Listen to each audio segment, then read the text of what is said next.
excited for the workshop that you are getting ready to put on at Expression Engine Conference. This is a little bit different for us. I know that the folks at Creative Arc and Paul helps organize the conference, and they ask you to submit to our CFP.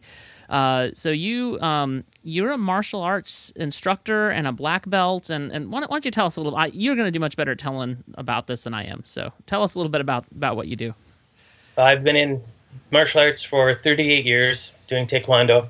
I've done Aikido for 28 and Korean sword for the last 14. Wow. So you know how to handle swords, it sounds like. Yes, it's lots of fun. So your workshop, and bear with us, those of you who are listening, this workshop is a little unconventional, but I think there's going to be some application here. So your workshop is about swordsmanship, among other things? Yes, I'm going to give everyone a chance to swing some practice swords and do some movement and use it to introduce leadership ideas and teamwork ideas through that. Nice. So and that's the implication really of what you're going to be teaching us at the workshop. Is it has to do with leadership and working with one another. And why don't you tell us a little bit more about that? Well, even in the martial arts, as you get going on it, you get to a point where you're not looking for all the bells and whistles, bright, flashy, that kind of stuff anymore. You're developing technique to drive your car better. So everything gets used outside the school, in everyday life, and in everything you're doing. So you would say it's about perfecting who you are and honing your skills, and it has application throughout all of life, your work life, your everything. It touches everything, you might say.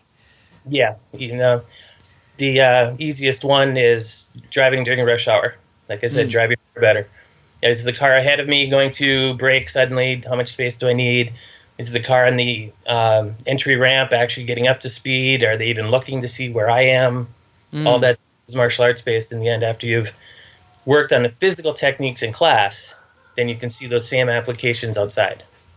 Nice, yeah, and that's interesting that you relate it to driving and that sort of thing. I recently received a speeding ticket, and it wasn't a major speeding ticket, but it was enough that he said, "I'm going to cite you for speeding." And I had the option of taking a defensive driving course to not have to have that reported to the state, to have points put on my license, and not to have to pay fines and that sort of thing. And so I did that, and it reminded me of those things that you were just talking about, which I learned back when I was a teenager. But a lot of those things is sort of, some of them, yes, they stuck, and some was like, oh, this is a good refresher course. So it's interesting that you make that likening. Yeah. Well, even driving, we can consider that as high-speed problem solving. If you're doing 70 miles an hour down the freeway, you have fractions of seconds to decide what to do and how you're going to act. Well, you get into a martial arts class, most watching have seen a UFC fight or a boxing match, something like that. Every time the fighters change positions, they change the problem.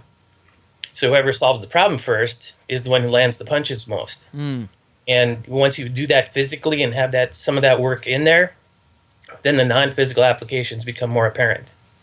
Yeah, and that becomes really interesting when you start putting it in terms of what I and those of us, many of us who are attending the conference do, which is, as much as we try to avoid it, sometimes you're in higher pressure situations. You have a production site that is, that site is live and you're losing money because something's broken, and so you got to problem solve on the fly. Or maybe you're a project manager and you've got to put the pieces together and, things like that. So the applications really become clear when you're talking about the web development world.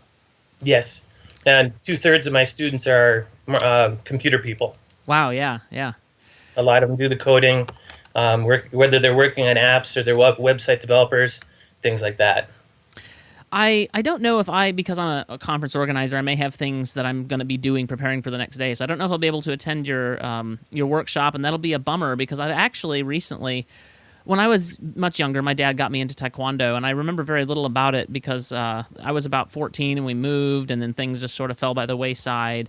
And so I've actually looked into trying to get back into martial arts, but it's very difficult as a adult with a job and all these responsibilities to find the time to do it. And yet I really, really want to. And so I would love to be in that class if I can, just to be back in that martial arts setting. Oh yeah, and like you said, the schedule, daily work, all that kind of stuff gets in the way. Family gets in the way at times. Any of that to get yourself back into a class. But when you find something that's fun like swords, Yeah. you can probably find some time to go and play. Yeah, for sure. Yeah, and I've never actually handled swords. When I got my black belts at 13, I then was started with the staff. That was the next level. That the instructor that I was under at the time said, "Well, let's start training you with the staff," and then we moved, and it just sort of never happened again. But I would love to. Now, okay, so that does bring up something though. Tell me about the swords that you'll be using in the class. That you said they were practice swords. Nobody's going to be getting chopped up. All of us amateur web developers who don't know how to handle these things, we're not going to chop ourselves up, right? Well, you won't get that. Everyone will get to play with wooden training swords. I will bring some of the real ones along just so people can see them and get some more understanding of what they do. Basics, movement, why things move, how things move. The same as trying to learn code from one of the programs you have to work with. And once you have that understanding, then you can start putting them together into the form. I kind of intend to get you through one form. It's really simple, really basic, but the idea of moving. Yeah, and so when you say form, of course, I'm immediately thinking of Chunji Hyung. But I'm trying to remember the names now. Like I said, it was years and years ago. The ITF forms, the Changhan forms, yep. Yeah, so there's obviously forms that have to do with swords as well, because the forms that I would have been used to would have been more hands and feet, and this forms with swords. Yep. Nice. Probably get into a couple partner drills that will attack, defend kind of thing, so you get some movement that way as well. And if you want to play with it, mine is Korean sword. Okay. Taekwondo. It is not a Japanese style. Well, that makes sense since I read that you were also your black belt. One of your black belts is in Taekwondo, which is Korean. Yeah. And keeping that, also though, my personality fits the Korean sword much better than the Japanese sword. A bit of that is the Japanese style has a lot of formal movement to it, a lot of ritual kind of things to it, where the Heidan Gumdo is combat. You're learning how to use the sword to use the sword. Yeah. So if you want to look it back, I would wager most people watching this have seen or know about Highlander. That's the kind of sword style that you would see when we're working that day. Okay. I confess I don't know much about Highlander, so but maybe for those who are watching, maybe they'll understand a little bit more what that means then. Fair. So let's see. Tell us a little bit about some of your background. I have a bullet point list here of some stuff that Paul at Creative Arc sent me, such as that you were the director of events at the Arnold Sports Festival. Arnold as in Arnold Schwarzenegger, Terminate the Governator. True. In fact, I'm leading the Heidan Gumdo division in March for when the next one comes up here. My Taekwondo master teacher is out in Columbus. He's the one who started the event, and as I started working with him more, then he wanted me to bring the sword in to help build the event. Very nice, very nice. Well, I think that if nothing else, obviously there's so much application in terms of the leadership style and the things that you'll be bringing to the workshop. But if nothing else, it's a nice physical change of pace for those of us who sit on our rears in a seat and type on a keyboard all day. It'll be a nice physical change of pace, I think. Yeah. A couple of the Creative Arc employees are actually my students. Nice, very nice, yeah. It's been fun playing with them and working through this further. Yeah, very, very good. Is there anything else you want to tell us about your workshop? Not at the moment, because a bunch of it ends up being what's the energy in the room. Yeah. How interested are people? What are they looking for? And then I adjust things a little bit as we go, because if I make it straight, I could lose the interest of several people. But if we're working on things as I see eyes opening wider, and we can go those directions and play with this, play with that, plus how long it would take to get people used to swinging a sword. Yes, yeah, I imagine that's a big deal.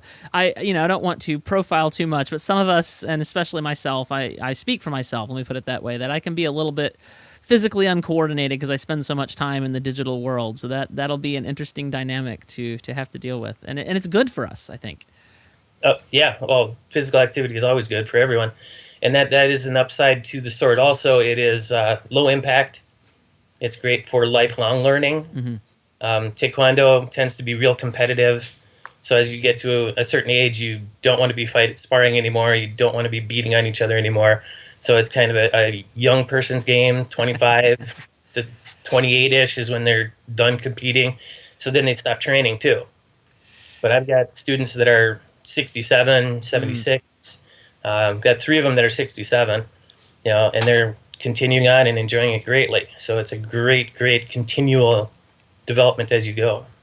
Yeah. So let's see. I think, like I said, I was around 13 when I tested for my black belt, and I had my red belt when this happened. So I think I was about 12 or 12 and a half. And I got my nose broken. So I wouldn't want to go through that again as an adult. I'm 37 now. So I can see what you mean by that part being the younger man's game. Yep. Yeah, I still spar mainly because I have students that are coming up and they need to have the experience and do that kind of thing. So yeah, for sure. if you don't have teachers, I'm sorry, say that again. If you don't have teachers that help you, it's kind of difficult to learn what's going on. Yeah, for sure. Well, I am really looking forward to this workshop. I think it'll be a nice change of pace. It's something a little different from what we've ever done before. I'm looking forward to meeting you in person and being intimidated by your physical presence, and so yeah, it'll be really good. So for those of you who would like to come to this workshop, we're of course selling tickets on EEConf.com. You can buy tickets specifically to the workshop, or you can buy it as a package if you want to include it in your ticket with the rest of the conference. So we've got all kinds of options for you there. So EEConf.com, and be sure to check out that upcoming workshop. Thank you so much, Rob. Oh, thank you. I'm looking forward to this greatly.